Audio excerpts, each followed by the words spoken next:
yayın organı Xinhua haber ajansına göre Çin, Doğu Türkistan'daki zorunlu çalışma politikalarını örtbas ederek inkar etmek için 3 Haziran'da Pekin'de Xinjiang'la ilgili meseleler temalı bir basın toplantısı düzenledi. Toplantıda Çin'in etkisi ve baskısı altında olan Aksu Pamuk Tekstil Fabrikası çalışanı Akbar Turgun'un da kendi deneyimlerini anlatmak adına zoraki ifade verdiği görüldü. Akbar Turgun ifadesinde Xinjiang'da zorla çalışma yok ve eşimle ikimiz 8.000 Çin yuanı kazanıyoruz. ABD ve Batı şirketlerimizi cezalandırarak işçi haklarımıza zarar verdi ve biz bundan memnun değiliz sözlerini sarf etti. South China Morning Post'a göre toplantı ABD'yi hedef aldı ve sözde Uygur Özerk Bölgesi hükümet sözcüsü zorla çalıştırmanın batıdaki Çin karşıtı güçler tarafından oynanan bir koz olduğunu söyledi. Çin'in Doğu Türkistan'da uyguladığı baskı, zorla çalıştırma, toplama kamplarına mahkum etme, Uygur kadınlarının zorla kısırlaştırılması gibi baskıcı politikaları, görgü tanıklarının ifadeleri ve araştırmacı raporlarıyla uluslararası toplumda büyük yankı uyandırdı.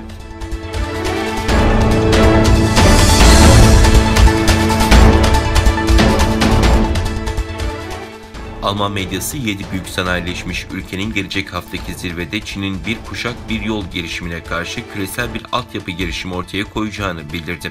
İngiltere'nin ev sahipliğinde 11-13 Haziran tarihlerinde yapılacak zirveye G7 üyeleri Kanada, İngiltere, Fransa, Almanya, İtalya, Japonya ve ABD hükümet ve devlet başkanları katılacak.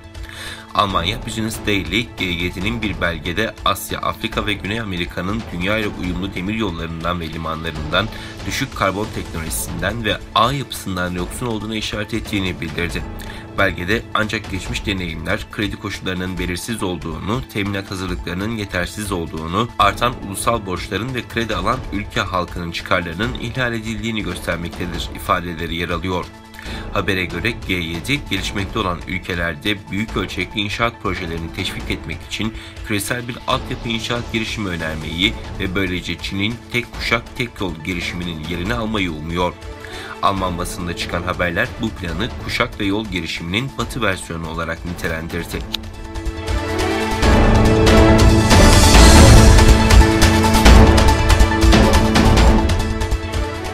Tiananmen protestolarını anma etkinliği Çin'le AB ve ABD arasında gerilime neden oldu. AB ve ABD'nin Hong Kong konsolosluğu 1989'da Çin'in başkenti Pekin'deki Tiananmen Meydanı'nda gerçekleşen protestolarda hayatını kaybedenleri anmak için konsolosluk binasının pencerelerine yüzlerce mum koydu. ABD konsolosluğundan yapılan yazılı açıklamada ABD Dışişleri Bakanı Antony Blinken'ın sözlerine yer verildi.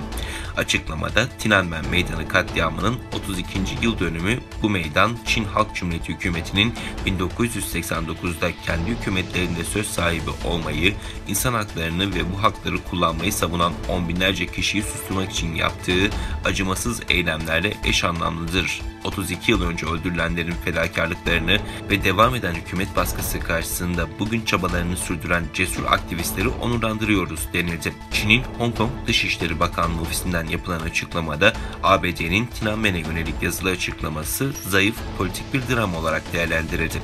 Ofisten yapılan açıklamada AB ve ABD'nin bu eylemi demokrasi ve insan haklarını savunma kisvesi altında Hong Kong ve Çin'in iç işlerine müdahale etmektir denildi.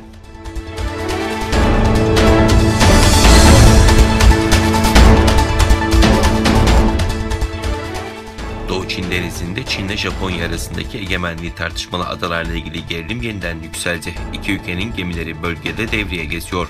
Japonya, Çin'e ait gemilerin 112 gündür Doğu Çin denizindeki tartışmalı adalar yakınında dolaştığını açıkladı. Açıklamada gemilerin yakından takip edildiğinin altı çizildi. Japonya'dan yapılan açıklamaya göre Çin gemileri Nisan ayında 4 gün, Mayıs ayında da 5 gün Japonya karasularına girdi. Japonya Savunma Bakanı Kishi Nabao bunun kabul edilemez olduğunu vurgulayarak izleme ve istihbarat için mümkün olan tüm önlemleri alacağız dedi.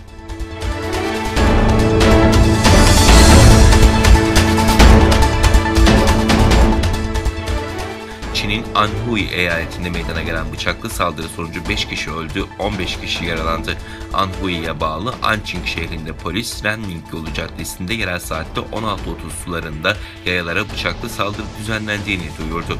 Polis bıçaklı saldırıda 5 kişinin öldüğünü, 15 kişinin de yaralandığını açıkladı. Olayla ilgili soruşturma başlatılırken polis saldırganın gözaltına alındığı ve yaralıların hastaneye kaldırıldığı bilgisini paylaştı. Çin'in güneyindeki Gangxi Chuang özel bölgesinde 28 Nisan'da anaokulunda meydana gelen bıçaklı saldırıda da 18 kişi yaralanmıştı.